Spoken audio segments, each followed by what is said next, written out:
Ngaran kuring Andri. Peuting ieu kuring rek nyaritakeun pangalaman mistis anu kaalaman ku kuring dina mangsa sababaraha taun ka tukang. Basa eta kuring rek indit ngantirkeun babaturan kuring anu ngaranna Dian balik ka imah kolotna dina mangsa libur semester. Nyaeta di daerah Ciranjang. Jam 4 sore kuring jeung babaturan kuring siap-siap rek ini ti Bandung. Kondisi di jalan harita kabeneran keur mamacetna. Perjalanan ti Bandung ka Ciranjang teh lumayan jauh. Nya ruteuna emang rada lumayan nyieun capek. Salian ti jalan anu pungkal pengkol. Katambah sok macet di daerah anu biasana sok rame ku kendaraan dina waktu kasorenakeun. Sababaraha jam di eta perjalanan kuring jeung babaturan kuring nepi ka Cipatat. Akhirna kuring jeung babaturan kuring eureun heula di Cipatat. Anu maksud rek reureuh heula saacan ngalanjutkeun deui perjalanan ka imah kolotna si Dian di Ciranjang. Perjalanan ti Cipatat ka Ciranjang teh lumayan masih kene jauh. Kurang leuwih aya kana sajam namah. Teu karasa waktu teh geus kana jam 6 leuwih. Hawar-hawar kadenge ku kuring sora adzan magrib. Sanggeus asup wanci magrib,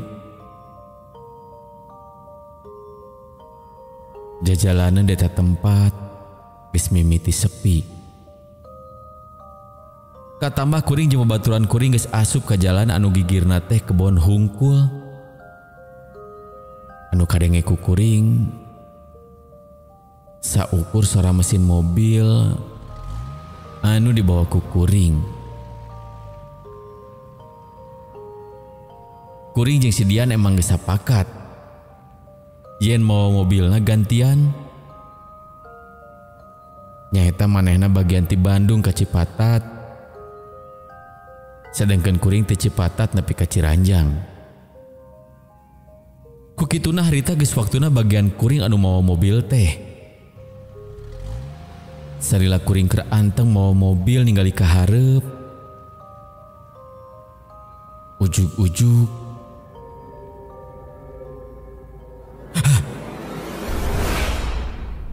saliwatan kuring ningali sakolebat aya anu bodas ngapung ngaliwat hareupeun kaca mobil.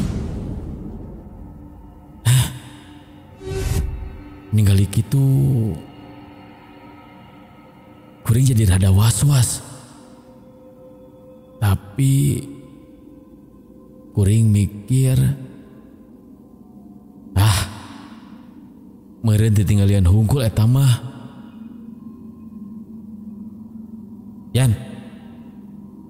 Dian, udang weh, tong sare atuh, baturan kuring. Cek kuring kasih Dian anu ngadon sare. Sakolewat anu bodas tadi teh teu mangrupakeun siga kumaha-kumaha. Anu katingali ku kuring mah saukur ngabentuk awak jeung sirah hungkul. Tapi kuring geus teu mikiran teuing. Bari langsung rada ngagancangan mawa mobilna. Sanggeus ngaliwatan pertigaan jalan, teuing kunaon jalan teh beuki dia asa beuki sepi. Jalan anu beuki lila jadi ngaleutikan jeung rada butut. Aneh cek kuring teh. Sabab sainget kuring mah lamun isuk atau berang ieu jalan teh katinggali endahna. Cek batur mah lamun isuk-isuk mah Jurang-jurang anu aya di sisian jalan teh siga awan. Kusabab ketutupan ku ibun teh. Jadi lamun ngaliwat ka eta jalan, pas isuk-isuk teh siga anu keur ngalalana di negeri awan. Tapi beda deui carita lamun enggeus nyedek ka peuting. Sabab teu katinggalina naon. Basa kuring ningali dina aplikasi Maps. Kurang leuwih 30 menitan deui nepi ka tujuan teh. Wanci beuki dia beuki peuting. Kuring oge jadi ngarasa tunduh. Tapi kusabab peuting ieu bagian kuring anu nyetir. Jadina nyanggeus lah. Salian ti kaayaan jalan anu beuki lila beuki sepi, teuing kunaon kuring ngarasa aneh. Awalna aya hiji atawa dua kendaraan anu ngaliwat. Tapi basaku kuring ditinggali deui. Geuning tinggal mobil kuring hungkul anu ngaliwat ka eta jalan. Dina keur mawa mobil kitu, tegung silila ujug-ujug ka angse bau kembang malati. Saacana mah teu kaambe bau malati ti jero mobil teh. Saukur sempet dinya hungkul. Saanggeus kaambe bau malati dina jero mobil, bari jeung karasana nyegok pisan. Ujug-ujug radio mobil kuring hurung sorangan. Bari jeung ngan saukur kadenge sora ku keresekan.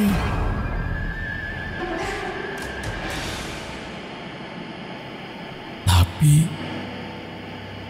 tinu sora radio anu kekeresekan teh hawar-hawar kuring ngadenge sora tina eta radio. Basaku kuring ditelak-telak. Kadengena siga hawar-hawar sora gamelan. Kuring langsung ngahudangkeun si Dian harita keneh. Dian hudang Dian. Hudang atuh. Yan. Digaing-gaing siga kitu si Dian teh teu usik-usik. Siga anu teu ngadengikeun kuring gogorowokan ngahudangkeun manehna teh. Sanggeus kitu kuring langsung buru-buru mareuman eta radio. Akhirna eta radio teh pareum. Sanggeus kitu nya kuring fokus deui teu mikiran kajadian tadi. Kusabab kuring sadar yen tadi teh kuring geus ngalaman gangguan-gangguan goib. Kuring fokus deui ningali ka hareup jalan anu poek. Sabot kuring mau mobil teh katingali ku kuring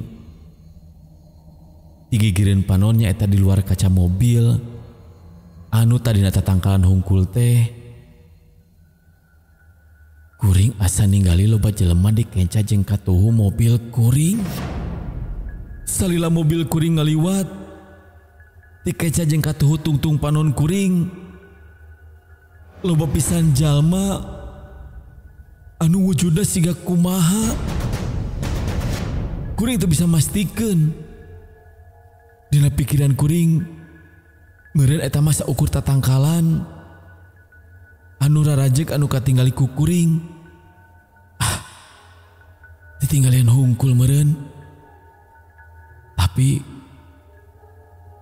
anu katingali ku kuring teh jadi ngaganggu kuring kusabab penasaran. Sanggeus kitu kuring ngawanikeun maneh ngalieu ka katuhueun kuring. Basa kuring ningali ka pelebah katuhu.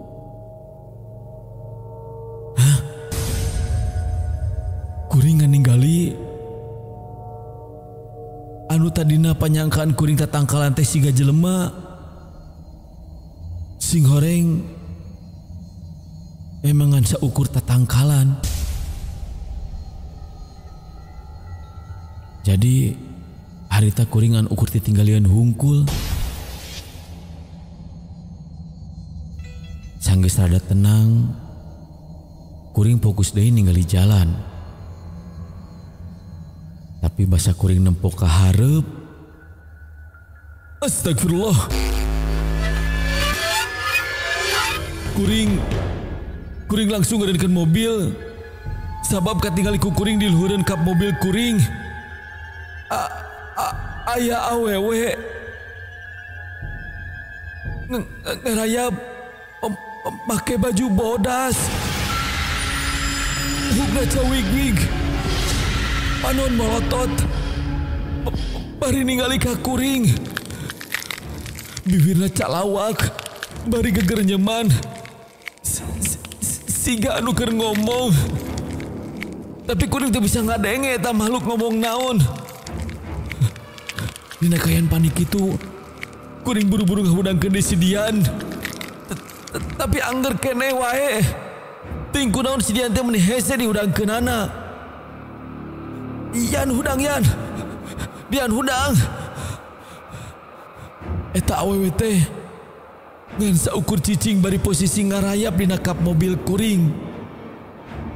Eta awewe teh beuki lila beuki ngadeuketan kuring. Karena palebah kaca mobil anu hareup. Bukna anu cawig-wig bari manehna napelkeun tarangna kanu kaca hareup mobil.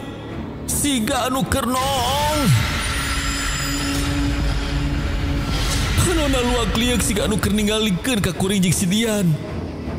Harita keneh awak kuring langsung leuleus ke sang tiis. Keluar ti mana-mana. Tekung si lila. Astagfirullahaladzim. Ente banget makhluk teh. Ayeuna ngahlangan kaca mobil kuring.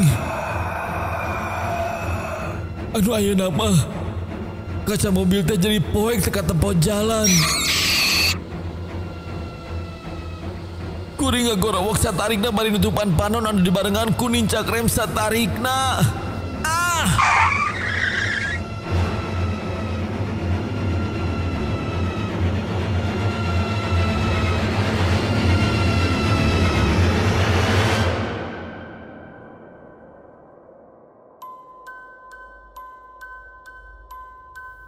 Kuring teu wani mukakeun leungeun anu nutupan panon.